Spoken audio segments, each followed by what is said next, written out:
નમસ્કાર દર્શક મિત્રો, દૂરદર્શન સમાચારમાં આપનું સ્વાગત છે। સૌપ્રથમ જોઈએ આજના મુખ્ય સમાચાર। મુખ્યમંત્રી આનંદીબહેને કહ્યું, સરદાર સાહેબને સાચી અંજલિ આપવા 6.5 કરોડ ગુજરાતી સઘળા ભેદભાવ ભૂંસી કેળવે એકતા। રજત તુલામાં મળેલી ચાંદી કન્યા કેળવણી કોષમાં જમા કરાવતા મુખ્યમંત્રી આનંદીબહેન પટેલ। પૂર સંકટ વેઠતા ઉત્તર ગુજરાતના દુઃખ દર્દ જાણવા પાલનપુર પહોંચ્યા ગૃહ રાજ્યમંત્રી હરિભાઈ ચૌધરી। જિલ્લા વહીવટીતંત્ર પાસેથી રાહત બચાવ કામગીરીથી વાકેફ થઈ પૂરગ્રસ્ત ગામડાઓમાં જશે ગૃહ રાજ્યમંત્રી। પૂરગ્રસ્ત ઉત્તર ગુજરાતમાં પાણી ઓસરતા ગ્રામીણ વિસ્તાર સુધી પહોંચ્યું વહીવટીતંત્ર। ખોરાક, પાણી અને દવાનો બંદોબસ્ત કરવા સાથે નુકસાન મોજણીની કરાઈ શરૂઆત। ધોળકા પંથકના પૂરગ્રસ્ત ગામડાઓમાં જનતા વચ્ચે પહોંચ્યા શિક્ષણ મંત્રી ભૂપેન્દ્રસિંહ ચુડાસમા। ધોળકાના પીસાવાડા ગામે ખેતરમાં ફસાયેલા 37 આદિવાસીઓને બચાવવા અમદાવાદ ફાયર બ્રિગેડનું રેસ્ક્યુ ઓપરેશન રહ્યું સફળ। કચ્છના બન્નીમાં વસવાટ કરતા માલધારીઓ પાણીમાં ઘેરાતા લશ્કરના જવાનોએ હાથ ધર્યું ઓપરેશન। જીવ ભલે બચ્યો પરંતુ પશુધન ખુવાર થતા ગમગીન બન્યો પશુપાલક સમાજ। યુવાનોને ગુમરાહ કરતી ત્રાસવાદી વિચારધારાનો ફેલાવો રોકવાના ઉપાય વિચારવા ગૃહ મંત્રાલયે બોલાવી મંથન બેઠક। રાષ્ટ્ર વિરોધી હેતુ માટે સોશિયલ મીડિયાનો ઉપયોગ થતો રોકવા માટે પણ થયો પરામર્શ। જોઈએ સમાચાર વિગતવાર। ગૃહ સચિવ એલસી ગોયલે 12 રાજ્યોના ગૃહ સચિવ તથા પોલીસ વડાની બેઠક બોલાવી છે, જેમાં આઈએસઆઈએસ જેવા ત્રાસવાદી સંગઠનો દ્વારા જેનો પ્રચાર થાય છે તેવી ઉદ્દામવાદી વિચારધારા પ્રત્યે યુવા પેઢી કેમ આકર્ષાય છે તેના વિશે પરામર્શ અને મંથન કરાશે। આ બેઠકમાં સોશિયલ મીડિયાનો રાષ્ટ્ર વિરોધી પ્રવૃત્તિ માટે ઉપયોગ થતો અટકાવવા જેવી બાબત ઉપર પણ વિચાર થશે। ત્રાસવાદી પ્રવૃત્તિનો પગપેસારો થતો રોકવા માટે નવેસરથી વ્યૂહરચના ઘડવાની કવાયતનું પહેલું પગથિયું આજની બેઠક છે।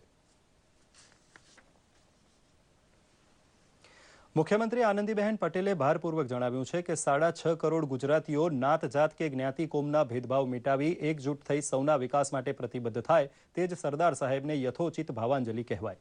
જામનગર જિલ્લામાં કાલાવાડ હિરપરા સ્કૂલ સંકુલમાં સરદાર વલ્લભભાઈ પટેલની પ્રતિમાનું અનાવરણ કરતા તેમણે વધુમાં જણાવ્યું હતું કે એકતા અખંડિતતાના શિલ્પી સરદાર સાહેબના જીવનમાંથી સમગ્ર સમાજે એક અને સંગઠિત થવાની પ્રેરણા લેવી જોઈએ। મુખ્યમંત્રીએ આ તબક્કે ₹1050 લાખના વિકાસ કામોનું લોકાર્પણ પણ કર્યું હતું તથા ₹300 લાખના વિકાસ કામોનું ખાતમુહૂર્ત કર્યું હતું। આ કાર્યક્રમમાં મુખ્યમંત્રી આનંદીબહેન પટેલની તથા ભાજપ પ્રદેશ પ્રમુખ આરસી ફળદુની પટેલ સમાજ તરફથી રજત તુલા કરવામાં આવી હતી। આ તુલામાં આવેલ ચાંદી મુખ્યમંત્રીએ કન્યા કેળવણી ધનરાશિ તરીકે ઉપયોગમાં લેવા રાજ્યના તોશાખાનામાં જમા કરાવવાની સૂચના આપી હતી। કાર્યક્રમમાં સાંસદ તથા ધારાસભ્યો હાજર રહ્યા હતા।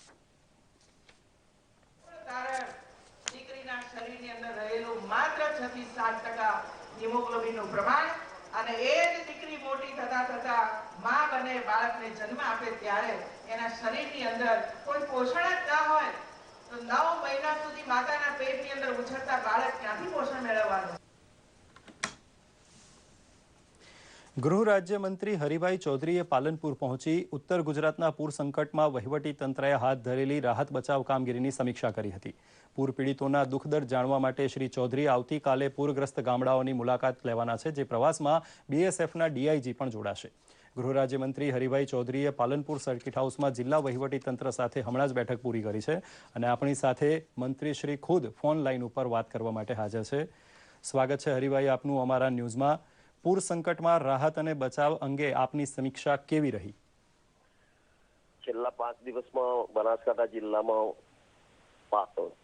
વધારે વરસાદથી ખૂબ તારાજી થઈ છે, પરંતુ વહીવટીતંત્ર ગુજરાત સરકાર અને બનાસકાંઠાના વહીવટીતંત્રે ખૂબ સારી કામગીરી કરી છે। આ કામગીરીમાં નરેન્દ્રભાઈ મોદી પ્રધાનમંત્રીને પણ માર્ગદર્શન આપી અને કેન્દ્ર સરકાર પણ 14 જેટલી એનડીઆરએફની ટીમ મોકલી છે। લગભગ 257 બીએસએફના જવાન અને 529 એનડીઆરએફના જવાનો વહીવટીતંત્ર સાથે સારી કામગીરી કરી અને દરેક જગ્યાએ ફૂડ પેકેટ પહોંચી ગયા છે। હવે અમારી તૈયારી છે કે દરેક જગ્યાએ વીજળી પહોંચે, પાણી પહોંચી જાય અને આરોગ્યની માટેની પણ તૈયારીઓ કરી નાખી છે। સાહેબ, કયા ગામડાઓમાં તમે જાતે જવાના છો? આવતીકાલે મારી ઈચ્છા છે કે વાવ, થરાદ, લાખણી, સુઈગામ આ વિસ્તારોમાં જ્યાં વધારે પડતું થયું છે અને જમીન ધોવાણ થયું છે, પશુઓના મૃત્યુ થયા છે, તો આ બધા જ વિસ્તારોની મુલાકાત લઈ અને આવતીકાલે ફરીથી જે કંઈક ખૂટતું હશે તો એના માટે કેન્દ્ર સરકાર અને રાજ્ય સરકાર સાથે મળીને કામગીરી કરી અને આ સંકટમાંથી બહાર આવવાના તમામ પ્રયાસ કરવામાં આવશે. સરહદે આવેલા ગામડાઓની ખાસ પૂછીએ તો કેવી હાલત છે અત્યારે? સુઈગામ છે, પરડવા છે અને ખાસ કરીને બોર્ડરનો કસ્ટમ રોડ છે, ત્યાં પણ ખારાશવાળી જમીન હોવાથી સામાન્ય રીતે પાણી ઉતરતું નથી હોતું. એટલે આવતીકાલે બોર્ડરના વિઝિટ વખતે જ્યાં જ્યાં પાણીનો નિકાલ કરવાનો છે એના માટે મેં બોર્ડરના ડીઆઈજી પિયુષ પટેલ પણ સાથે છે. એટલે આવતીકાલે જ્યાં જ્યાં ખૂટતું છે એ પૂરું કરીને તાત્કાલિક રાબેતા મુજબનું જીવન થાય એ પ્રમાણે વહીવટીતંત્ર સારી કામગીરી કર્યું છે. સાહેબ, અમારી સાથે આપ ફોન પર જોડાયા એટલે અમે આપના ખૂબ ખૂબ આભારી છીએ. આપના પણ આભાર. Thank you sir. ગૃહ રાજ્યમંત્રી પોતે આ પૂરગ્રસ્ત વિસ્તારોની મુલાકાત છે અને આવતીકાલે વિવિધ ગામડાઓની પણ મુલાકાત લેવાના છે. સમાચારમાં આગળ વધીએ. પાટણ અને બનાસકાંઠા પંથકમાં ચાલતી રાહત અને બચાવ કામગીરીના સંકલન માટે ગુજરાત સ્ટેટ ડિઝાસ્ટર મેનેજમેન્ટ ઓથોરિટીના સીઈઓ શ્રીમતી અંજુ શર્મા પાલનપુર પહોંચ્યા હતા. પૂર રાહત કામગીરીની વિગતો આપતા શ્રીમતી શર્માએ જણાવ્યું હતું કે આજ દિન સુધીમાં એનડીઆરએફ તથા હવાઈ દળ દ્વારા પાણીથી ઘેરાયેલા ગામડાઓમાંથી 3082 વ્યક્તિઓને હેમખેમ બચાવી લેવામાં આવી છે, જ્યારે 1050 ગામડાઓમાં વીજ પુરવઠો ફરીથી શરૂ થઈ ગયો છે. 253 ગામડાને ટેન્કર તો 107 ગામડાને હેલિકોપ્ટર તથા એનડીઆરએફની ટુકડી દ્વારા પીવાનું પાણી પહોંચતું કરાયું છે. નુકસાનીના સર્વે માટે જિલ્લાભરમાં 600 ટીમ કાર્યરત બની ચૂકી હોવાનું જિલ્લા કલેક્ટર દિલીપ રાણાએ જણાવ્યું હતું.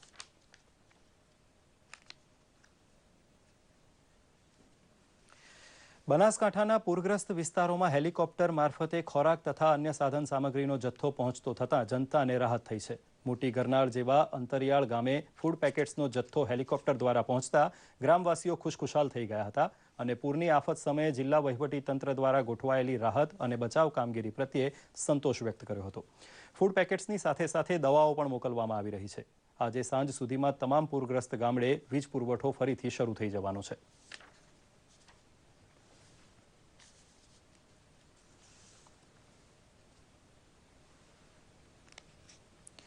સાબરમતી નદીના પાણી અચાનક ફરી વળતા ધોળકા પંથકના અનેક ગામડા રાતોરાત પૂરગ્રસ્ત બન્યા હતા, જેની મુલાકાત લઈ વરિષ્ઠ મંત્રી ભૂપેન્દ્રસિંહ ચુડાસમાએ ગ્રામવાસીઓના સુખ દુઃખ જાણ્યા હતા. ધોળકા નજીકના પીસાવાડા ગામે ડાંગરના ખેતરમાં ફસાયેલા 37 આદિવાસી મજૂરોને અમદાવાદ ફાયર બ્રિગેડની ટીમે મધરાતે રેસ્ક્યુ ઓપરેશન કરી સહી સલામત રીતે બહાર કાઢ્યા હતા. સંજેલી અને ડુંગરપુરના ખેત મજૂરો રોજીરોટી માટે ધોળકા પંથકમાં આવી ખેડૂતોને ત્યાં રોકાતા હોય છે. પૂરમાંથી જીવ બચાવી હેમખેમ બહાર આવેલા મજૂરોએ અમદાવાદ ફાયર બ્રિગેડની રેસ્ક્યુ ટીમને ધન્યવાદ આપ્યા હતા. હેરાન થાત અને જાનહાનિનું પણ નુકસાન થવાનું હતું, પણ એ બધું આ છે સરકારી કર્મચારીઓ અને ગામના લોકોએ બધાને જે સાથ સહકાર આપી અને જે કંઈ કર્યું એટલે એનાથી કોઈ નુકસાન મોટું થયું નથી. રાત્રે પછી પાણી વધી ગયું ત્યાં હોડીની વ્યવસ્થા કરવાથી અમારે બહાર નીકળીને હમણાં હાલને તબક્કે વ્યવસ્થિત રીતે અમે બેઠા છે.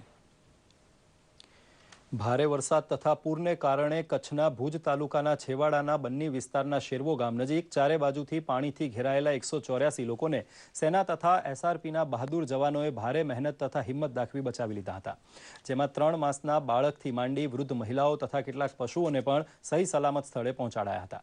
4-5 ફૂટ ઊંડા પાણીમાં ફસાયેલા આ પૂરગ્રસ્તોને જવાનોએ પગપાળા કતારબંધ રીતે તથા કેટલાક વૃદ્ધોને પોતાના ખભા પર બેસાડી પાણીમાંથી બહાર કાઢ્યા હતા. શેરવો, સરાડા તથા ભગડિયા ગામના આ ગ્રામજનો બન્ની વિસ્તારમાં રુદ્રમાતા ડેમ તથા નિરોણા ડેમ ઓવરફ્લો થતાં ચારે બાજુથી પાણીમાં ઘેરાઈ ગયા હતા. જવાનોએ આવન જાવનના 22 કિલોમીટરના અંતરમાં આ રેસ્ક્યુ ઓપરેશન પાર પાડ્યું હતું.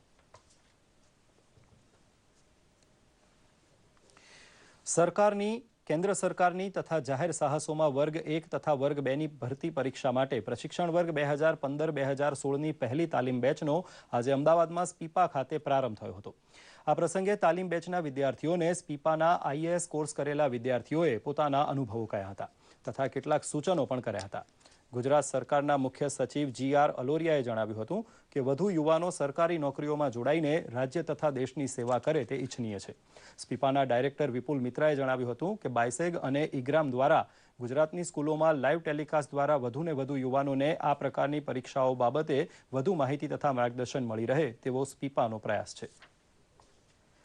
ભર ચોમાસે કેરી ખાવી છે, વર્ષના 12 મહિના કેરી મળે તો કેવું? માન્યામાં ન આવે તેવી આ વાત વલસાડ તાલુકાના એક ખેડૂતે સફળતાપૂર્વક અમલી બનાવી છે.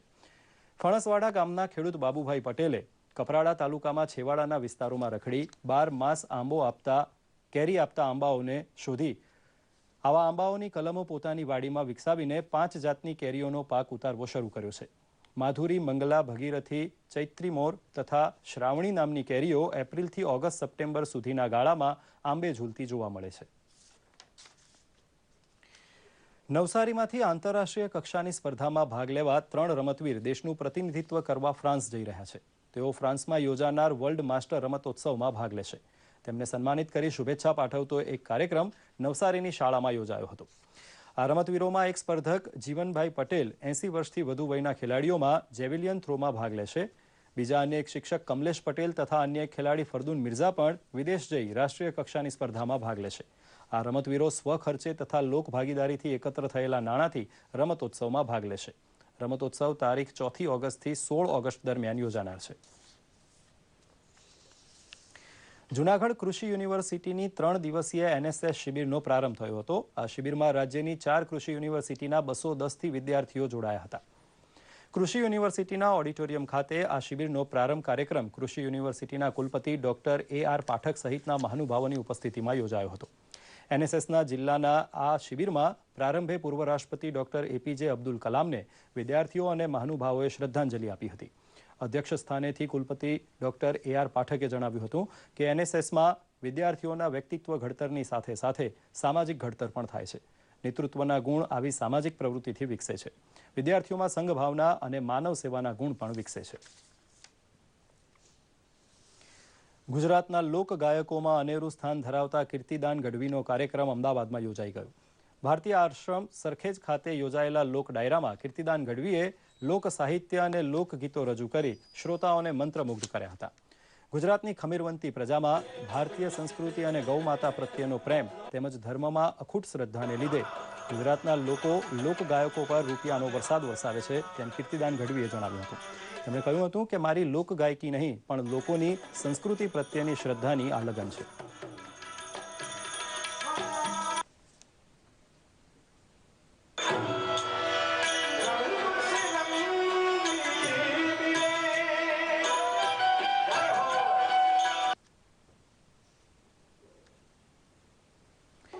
હવે જોઈએ કેટલાક મહત્વના સમાચાર સંક્ષિપ્તમાં.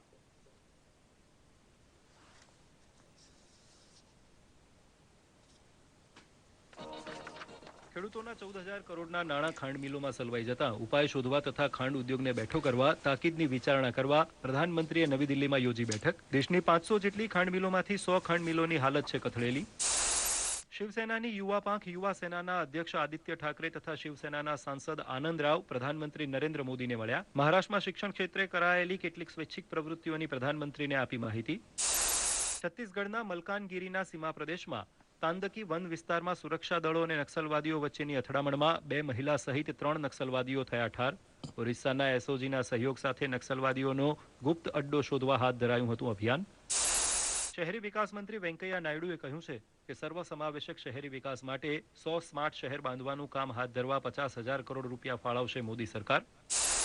તોફાની ચક્રવાત કોમેન ધીમું પડ્યાને પગલે પશ્ચિમ બંગાળ, ઓરિસ્સા તથા ઝારખંડમાં ભારે વરસાદે લીધો 6 જણાનો ભોગ. જીવન વ્યવહાર ખોરવાયો. દક્ષિણ બંગાળમાં 48 કલાકમાં ભારે વરસાદની આગાહી. રાજસ્થાનમાં ભારે વરસાદ તથા પૂરથી 4 જિલ્લાઓમાં થઈ ભારે તબાહી. 15 લોકોના મોત. હજી પશ્ચિમ રાજસ્થાનમાં અતિ ભારે વરસાદની શક્યતાને પગલે હાઈ એલર્ટ જાહેર. દિલ્હીમાં રાષ્ટ્રીય સુરક્ષા જાગરણ મંચ દ્વારા સરહદ નજીકના રાજ્યોના પ્રશ્નો તથા સુરક્ષાને લગતી બાબતો અંગે યોજાયો કાર્યક્રમ. કેન્દ્રીય મંત્રીઓ જીતેન્દ્રસિંહ તથા નરેન્દ્રસિંહ તોમર રહ્યા હાજર. પેટ્રોલ અને ડીઝલના ભાવમાં ગઈ મધરાતથી અમલી બનેલો ધરખમ ઘટાડો. પેટ્રોલ ₹2.43 થયું સસ્તું, જ્યારે ડીઝલમાં ₹3.60નો ઘટાડો કરાયો. સબસિડી વિનાના LPG સિલિન્ડરના ભાવમાં પણ કરાયો ઘટાડો. લોસ એન્જલસમાં યોજાયેલ સ્પેશિયલ ઓલિમ્પિક વર્લ્ડ ગેમ્સમાં ભારતના યુવા ખેલાડી રણવીર સેને રચ્યો ઇતિહાસ. ગોલ્ફમાં જીત્યો સુવર્ણચંદ્રક. માત્ર 14 વર્ષનો રણવીર ઓસ્ટેટિક રોગથી પીડાતો હોવા છતાં મેળવી આ સિદ્ધિ. તો આ સાથે જ આ સમાચાર બુલેટિન અહીં સમાપ્ત કરીએ છીએ. નમસ્કાર.